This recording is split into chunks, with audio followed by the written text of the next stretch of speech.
Alright everyone, welcome back to another video.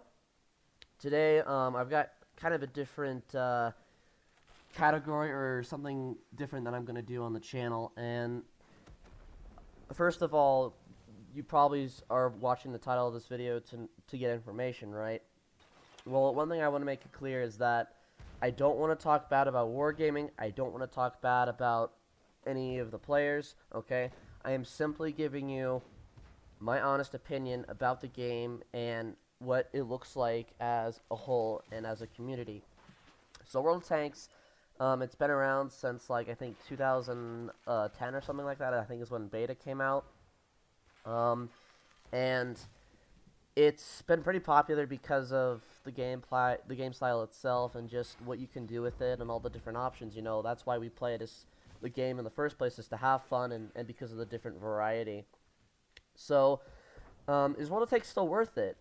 This isn't exactly a yes or no question. It depends on the a kind of where you're at as far as in the game, or if you've even started playing the game.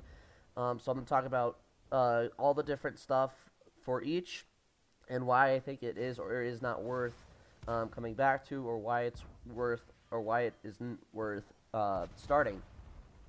So first off, I want to say that um, a while ago, Chems made a he made two different videos of where he explained why World of Tanks is kind of bad for good players because of the RNG mechanic, because of the way that the game is ran, all that different stuff. So I'm gonna kind of touch on that a little bit. If you want to see the full details for yourself, I will leave a link in the description down below to both of these videos. Um, so yeah, I'm above average player. I'm not exactly that good, but I am above average. For those of you who don't know, average player is anywhere from 3,000 to 4,700, 4,500 WTR is what they call it, World Tanks rating. And I'm about 60,000 rating myself. By the way, this is my second account that we're gonna watch replays today, just for a little bit of content. There, I do throw and I do well too in a couple of battles, so I figured these would be good replays as well to show, because it is the lower tiers, and it's when a lot of you will get started and what a lot of you new players will be seeing. So the game itself is not rigged in any way. I just want to clarify that. It is not rigged whatsoever in any kind of category, okay?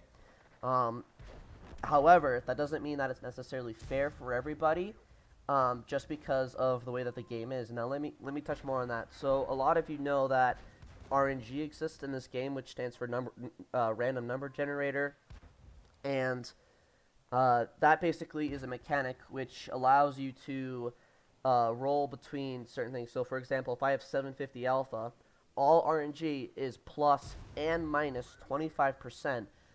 If you add that together, that's 50%.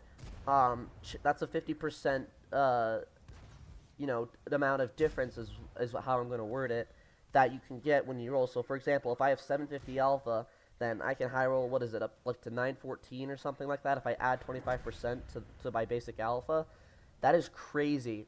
Same thing if I subtract 25% and then add it to my original amount, that's huge. That goes with alpha damage, as I said. It goes with penetration.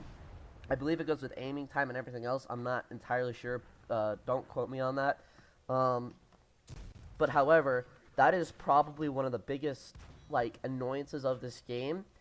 And that for me personally, and I know for a lot of people too, can be extremely frustrating. It can throw games. You could have a fully aimed shot and then the shell bounces or it misses or whatever, even though it shouldn't, when it's not your fault, and you can end up losing the game because of it. So for a lot of people, that is a huge annoyance, especially for me. Another thing is artillery. Now, I don't think artillery is entirely bad, but I don't think it's entirely good for the game either, because, like, for example, it can help keep broken tanks out of hold down positions the entire game. It kind of balances out the Chieftain and 279, but with regular tanks, I don't think it's that good, to be honest. I mean, it's kind of just broken because they could shoot you and you can't do anything about it unless if you relocate. And if you end up relocating, a lot of the times you may be in a good position and you may not need to relocate, or maybe you have no choice and you can't relocate. Like the artillery could just sit there and farm you. So that is probably the other big annoyance for me, and I know it is for a lot of players as well. Um, so kind of back to where I was talking about, where it's kind of bad for decent players because they have to put up with all of that. You know, no matter how hard you work, RNG could always screw something up, or artillery could ruin your game or whatever it is. Something like that can always happen, um, and it's very unfortunate. And that for me, you know, it's gotten pretty bad at that point. So another thing too I want to add is that the teams and just the matchmaking in general. Again, I'm kind of going to be touching on where Kebs was talking about, where he mentioned that, um, the teams need to be reworked. So, as from my understanding of it, the teams are reworked by tiers and tanks, tank names rather, and not so much of tank types and the skill level of each player. Tanks is a little bit involved. They don't allow more than 3 light tanks for the most part. I have seen a few more lower tiers, stuff like that. Um, but there usually are, for the most part, a fair amount of equal tanks on each team. But some of them are broken and others are not. So let's say that we had 3 players who are really bad, and then there is one good player, so there's 4. And then on the other team, they could be all really good players or all really bad players. And that kind of just throws the matchmaking off. It doesn't give you a 50-50 chance of winning. And that can also be a huge downfall, I feel, is that, if we were to have someone that had, let's say we had 2 players that had 3,000 ratings, and then we had one that had 1,000 rating, and the other had 5,000 on the team. That would be fair because the skill level adds up to equal the same. So, because that doesn't exist yet, as of 2022, that for me is also a big downfall, and I know it is for a lot of players. That, again, that's pretty much what Ken kind of was mentioning in his video. Yeah. So to kind of answer your guys' question, so for mediocre players to the good or to the better players, I should say.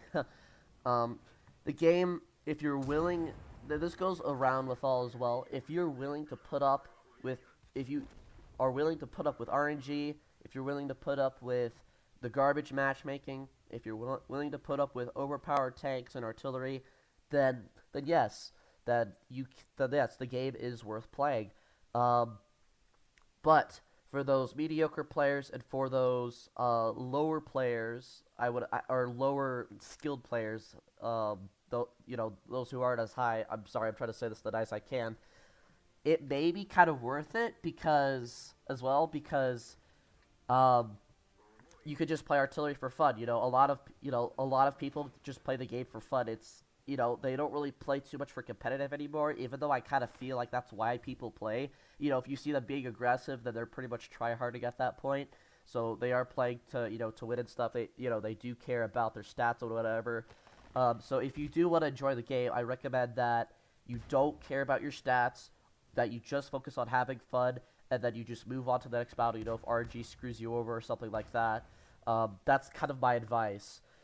So for kind of worse players, I would say it is worth it if you're not going to care about stats and if you're not going to care about any of the problems that wargaming has created, as far with RNG and all that stuff.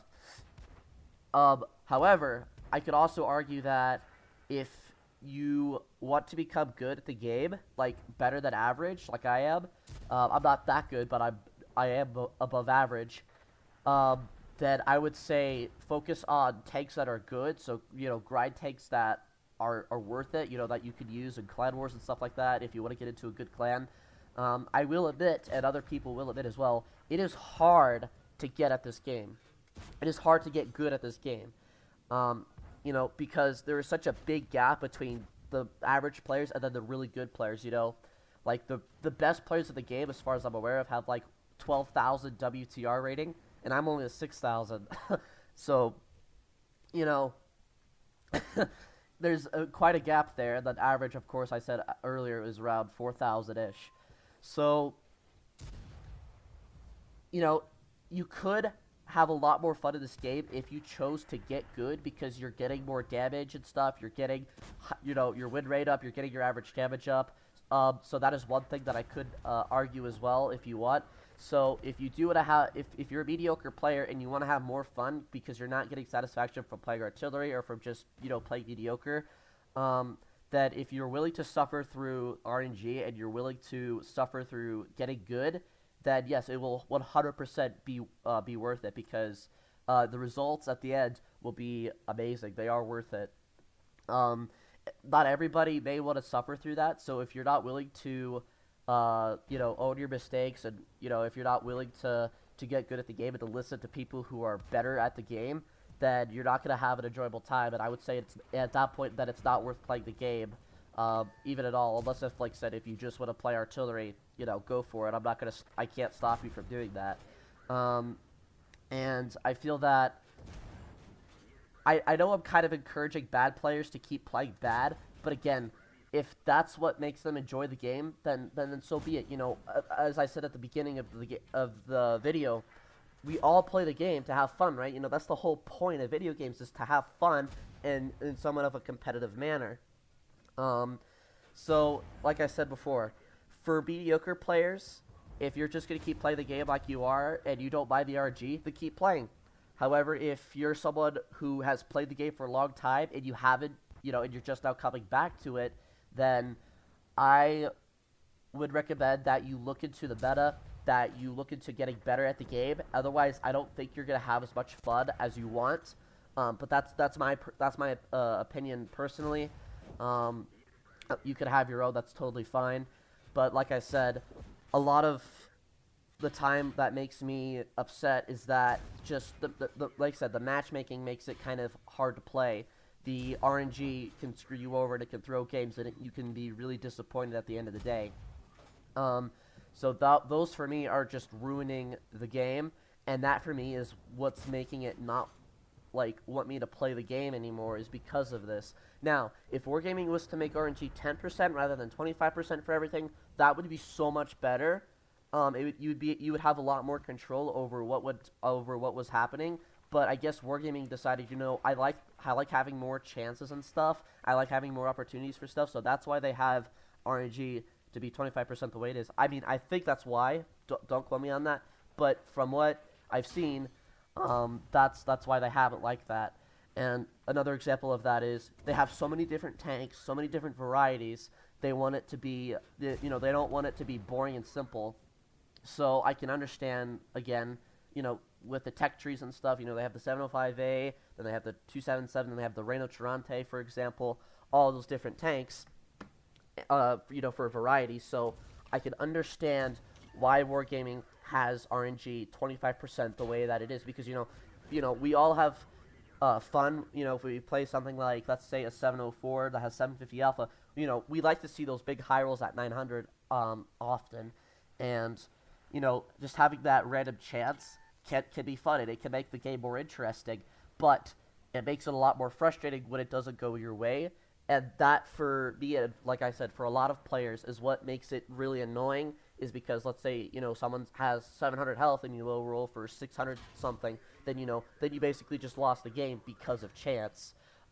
However, I think that sometimes can be a good thing, but for bad players it's not, because they don't learn. But for a decent player who is learning, they could say, oh, hey, well, I should have expected the worst, so I should have taken cover and taken the shot and assumed that I wasn't going to one-shot him. Now, that doesn't always happen, but it can teach you more stuff about the game. That's just a basic example, of what it could teach you. And I feel that can be important, but at the same time, I feel like for a lot of bad players, they just don't understand that kind of stuff, and they don't recognize that kind of stuff either. So, you guys get where I'm going at this.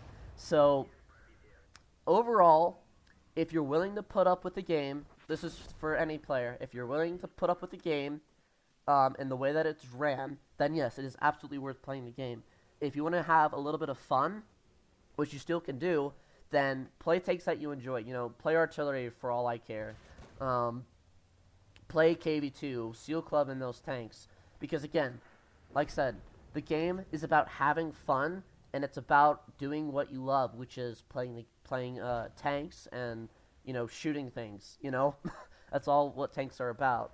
But if you're sick of the matchmaking, if you're sick of the RNG, the mechanic, then stop playing because it is going to destroy your mental health. Or don't start playing because I'm telling you, if you can't handle it, it's not going to be worth it, especially nowadays. Now, like I said, if Wargaming was to fix it, if they were to add in better, or if they were to reorganize the matchmaker to do it based off of skill level rather than just tank names and stuff like that, and if they were to fix the RNG to make it more balanced, then yes, it is absolutely worth playing the game. Will they ever do that?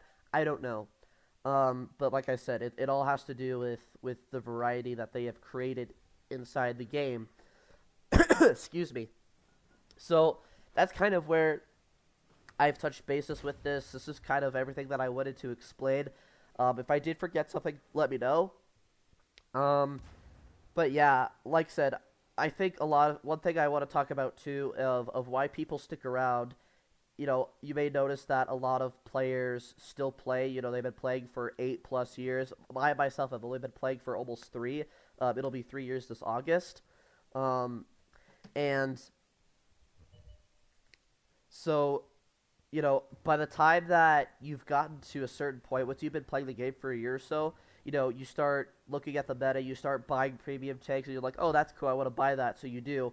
By the time that you realize that, oh, I want to stop playing this game because of RG or because of artillery, whatever it may be, or maybe it's just simply time, you're like, well, I kind of don't want to quit because, I've already spent a lot of this money and I've already progressed this far and I've already started to build up my skill level, whatever reason it may be.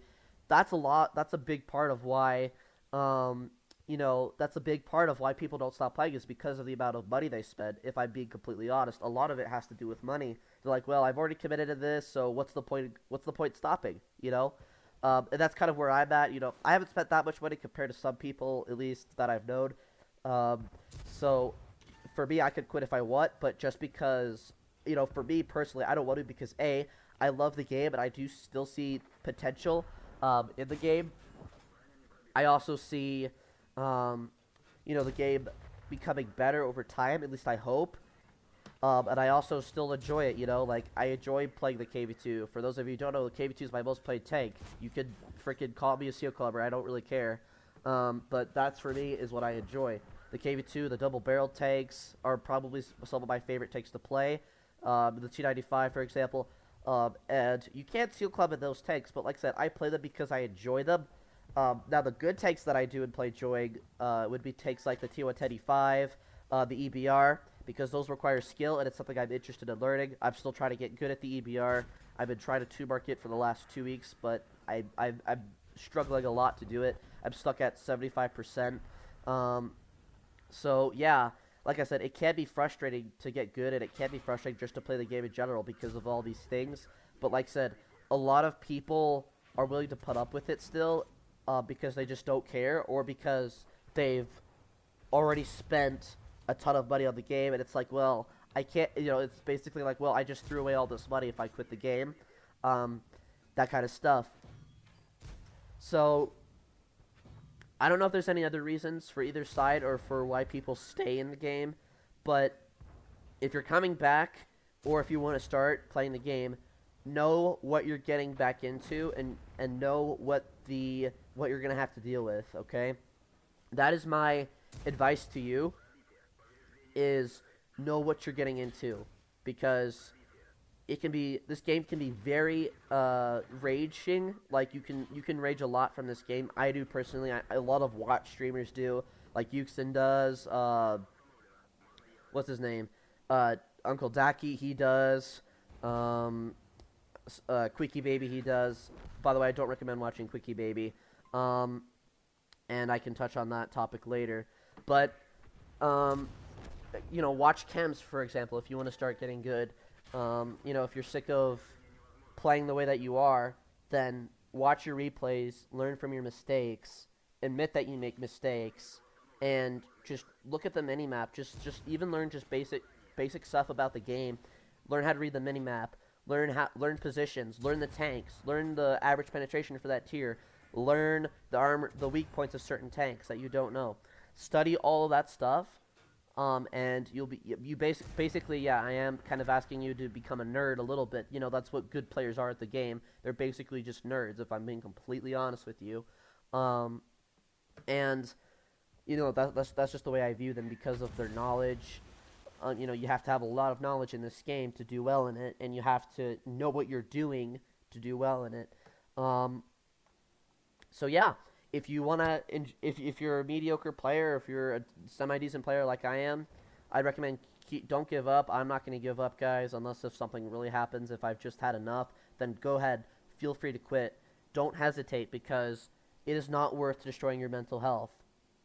I know I'm kind of getting off topic of the video, but I feel that it is something worthy to mention. So, anyway, I've pretty much covered everything that I want to talk about. I know I've been kind of blabbering. I've been making this up as I go.